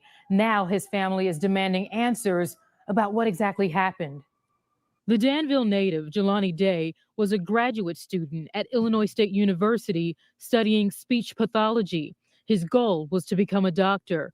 On August 24th, a professor reported him missing after he didn't show up for a meeting they had scheduled. Bloomington police said his cause of death is unknown at the time, pending further investigation. We didn't stop investigating it when we found the body, and we're not going to stop until, the case is done. So if we still get tips that come in, Detective Jones will still go through that. After seeing the resources put into the investigation into Gabby Petito's death, family and community members wanted more work put into solving Day's disappearance. Yesterday, Day's mother, Carmen, told me she was desperate to find her son and get answers about his case. He's educated. He's a productive citizen. And I can't get nobody to look for my son to provide us with those same resources, with that same help. And that's all I'm asking for. Investigators discovered a body in the Illinois River near Peru, Illinois on September 4th. But it took until today, through forensic dental identification and DNA testing, for the LaSalle County Coroner's Office to confirm it to be Jelani Day. You know, real quick, because I wanted to fix this layout real quick. You know, it's very heartbreaking that this is even it's heartbreaking, this whole story. You know, a lot of us, including myself, were hopeful that this body that they had found was not going to be Jelani Day. And unfortunately, the body has been identified. And it's heartbreaking, y'all. Let's continue. Day's cousin, Ariel Day, lives in Chicago, and she says he came to visit family and friends in the city just 2 days before he went missing. She says nothing about his disappearance or discovery makes sense. His dad actually has cancer, and Jelani is the bone marrow match for his dad. He loved his dad. He would come here in Chicago and visit him at Northwestern Hospital, sit with him, you know, encourage him, pray with him. My message to anyone watching this, if you have loved ones and you have a brother, a nephew, a sister, a daughter, you don't know how this feels, but you could only imagine. If you see Jelani, if you hear any news, if anyone comes to you with any type of lead, call the police immediately. A somber day for the family, especially his mother, who had dedicated the last 30 days to finding her beloved son. I love you so very much, and I miss you. I love you, Jelani. Absolutely heartbreaking. I did just get off the phone with the family a few minutes ago. They tell me that now is the time that they need answers. They want the public's help, your help, to help find out what exactly happened to Jelani Day, and we'll be sure to see this story. You know, like I said, this is a heartbreaking story. This is a heartbreaking end to this chapter of this story, because obviously the family is still sitting here going, well, what happened? What's going on here? Now they did make a statement. The family did make a statement, and I'm going to read some of this here. They made a statement yesterday, and it goes a little something like this. It says, from the family of the Jelani Day, and of course I'm not going to read all of this, but I'm going to read bits and pieces. Okay. There are no words to clearly communicate our devastation. We learned this morning from the LaSalle County coroner. The deceased man found in Peru, Illinois on Saturday, September 4th is Jelani. Our hearts are broken.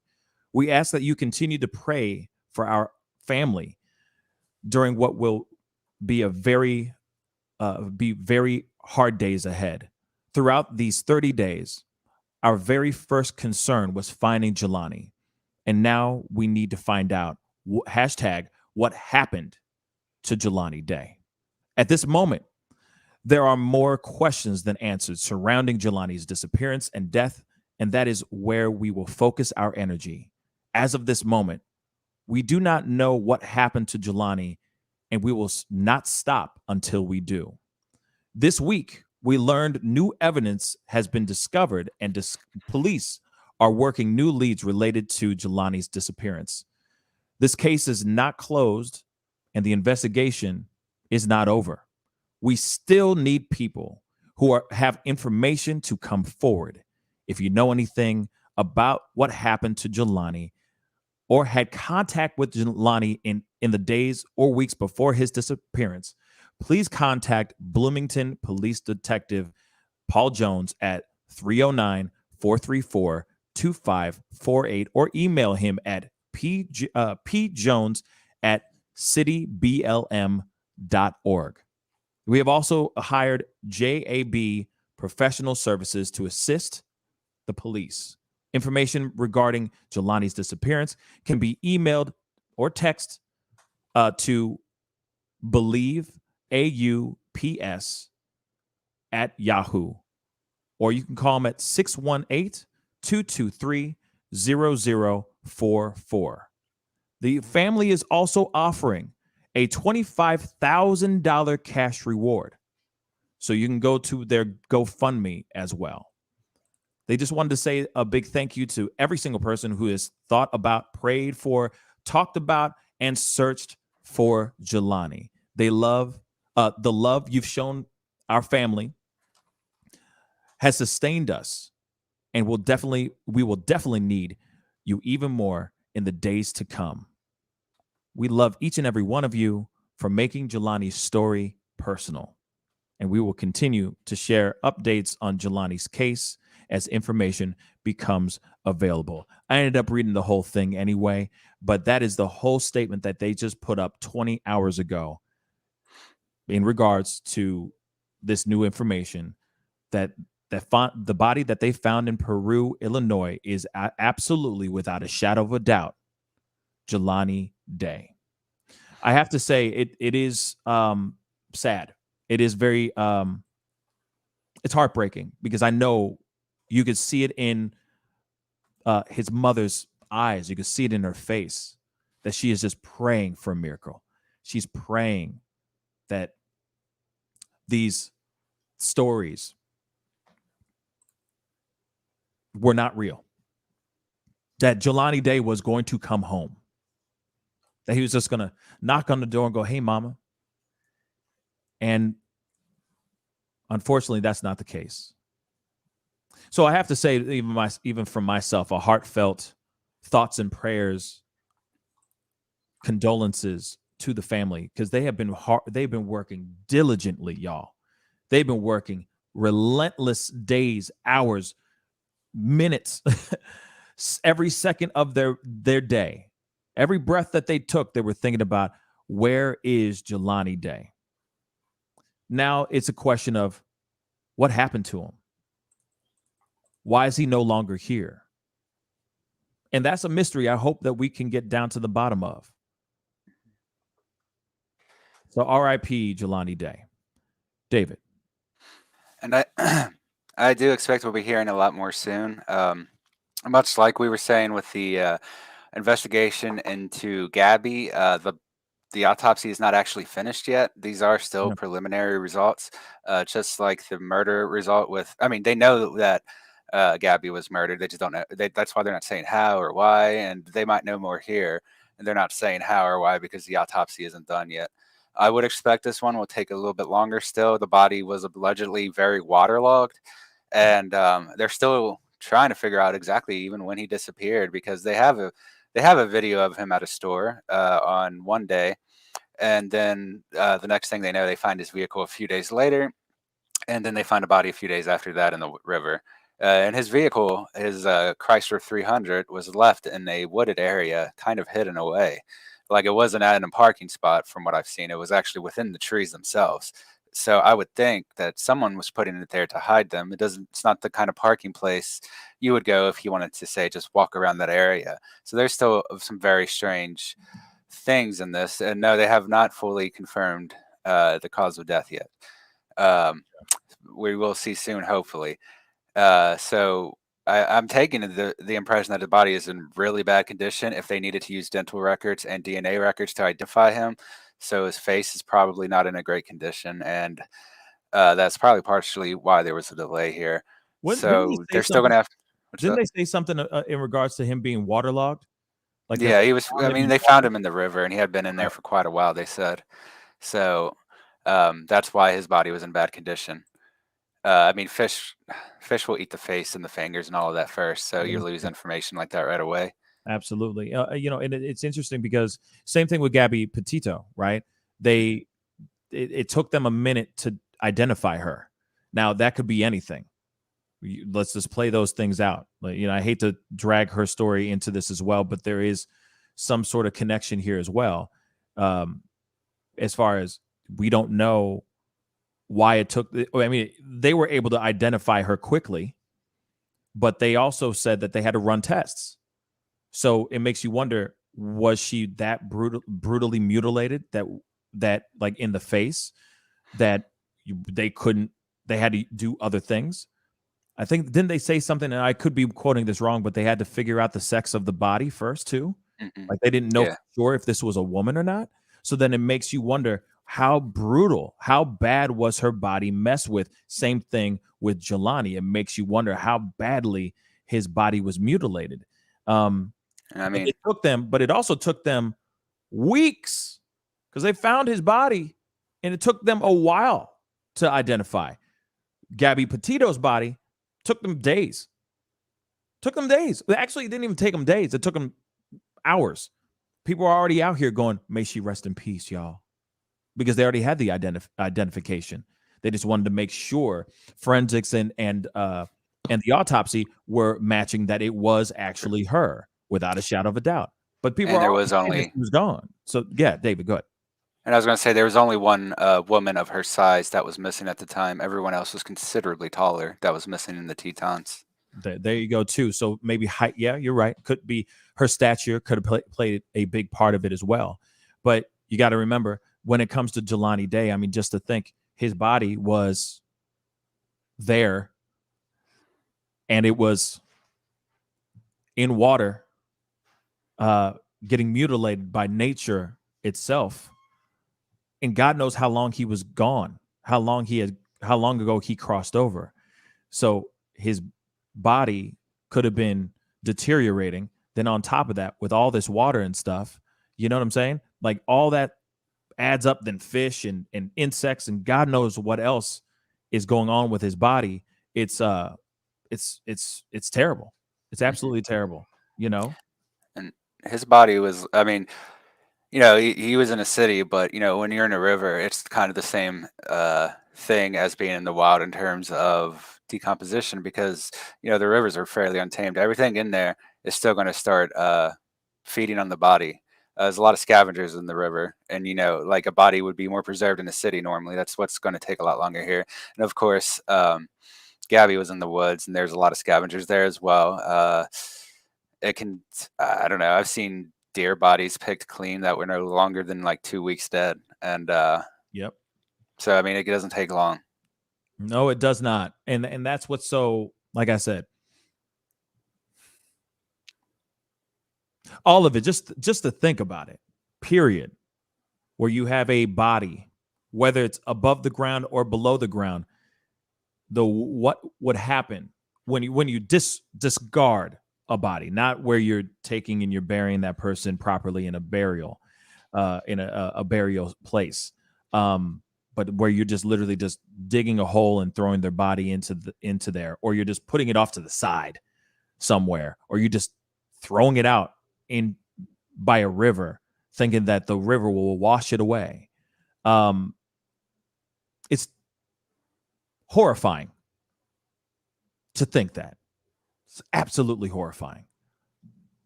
I can't even believe that we are even talking about it in that kind of way. But we are. We have to.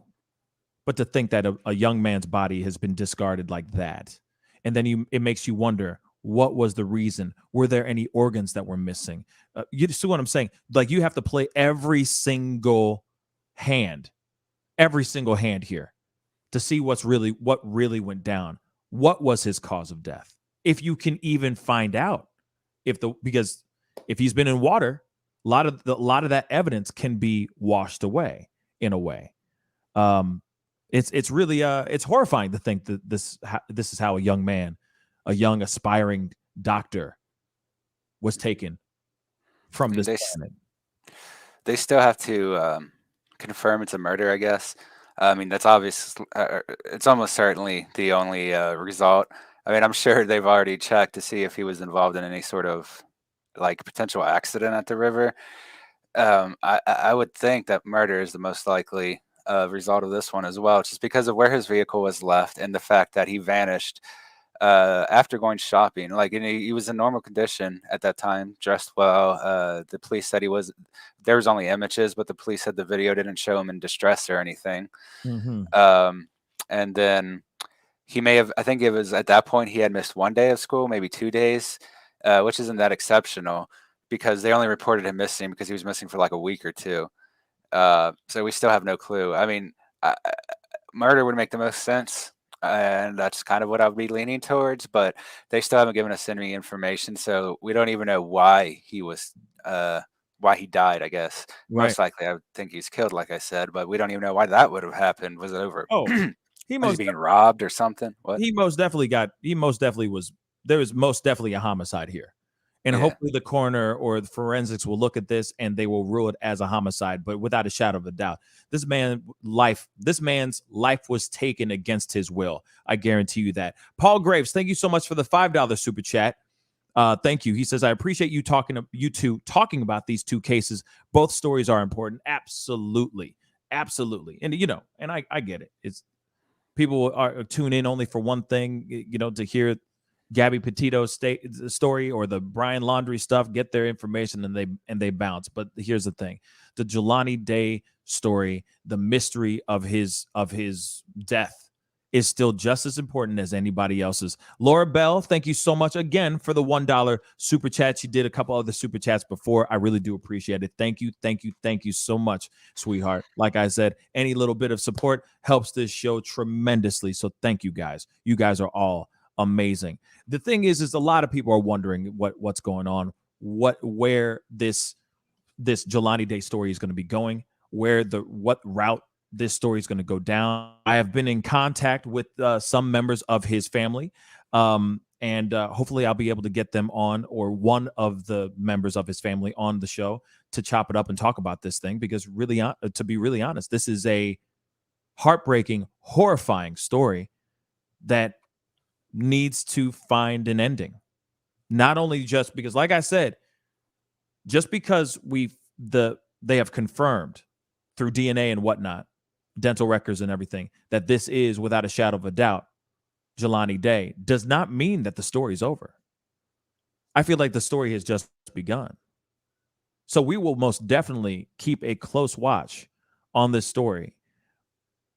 And you'll hear right here on the Pascal Show. And like I said, I'm hoping, and maybe y'all can help me too, get in contact with some of the Day family, because I'd love to get them on so we can hear their stories. Because there's pieces, some of them are speculating some things, but I'm not about to put out those speculations right here on the show. We will be doing another show, I'm sure, obviously, as we always do, and we will talk about it. And hopefully we will have the family on to confirm or deny those speculations. Dory McNulty, thank you so much for the $5 super chat. She says, thank you for all you do and saying Mr. Day's name. Because like I said, his life matters too. And if there are more stories that are coming out, more missing person stories that are coming out, we'll talk about it. We will talk about it. We will definitely talk about it. And I think that's very important that we cover these stories, because like I said, if mainstream media ain't going to really talk about it, they will always have a place here. The stories will be told here. Okay. Real quick, this is a random left turn, but A Lady 747 said, breaking news: The Views hosts tests, the plus sign for the Rona before Kamala Harris interview. That's insane. That is insane. Thank you so much for that information. All right. But anyway, guys, that is the show for today. I want to say a big thank you to everybody who came on and decided to hang out with us, linger around and chop it up with me and David with our goofy asses. We do really appreciate it, y'all. Like I said, the Brian Laundrie story is still going on. The Gabby Petito case is still going on, and we will cover it. We'll be covering it until they actually bring him to justice, until he gets caught. Let's keep it straight funky, okay? Because this mother lover needs to get caught.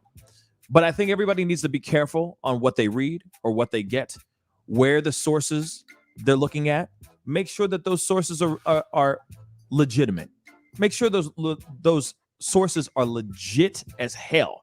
All right. I don't know why I'm stuttering like crazy today, but I guess That's the case of the Fridays, right? My brain is already in vacation mode. You feel me?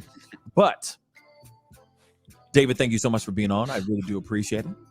And a lot of difficult topics today, but important updates to get out there. Absolutely. Absolutely. And then, of course, when it comes to the Jelani Day story, we're going to watch.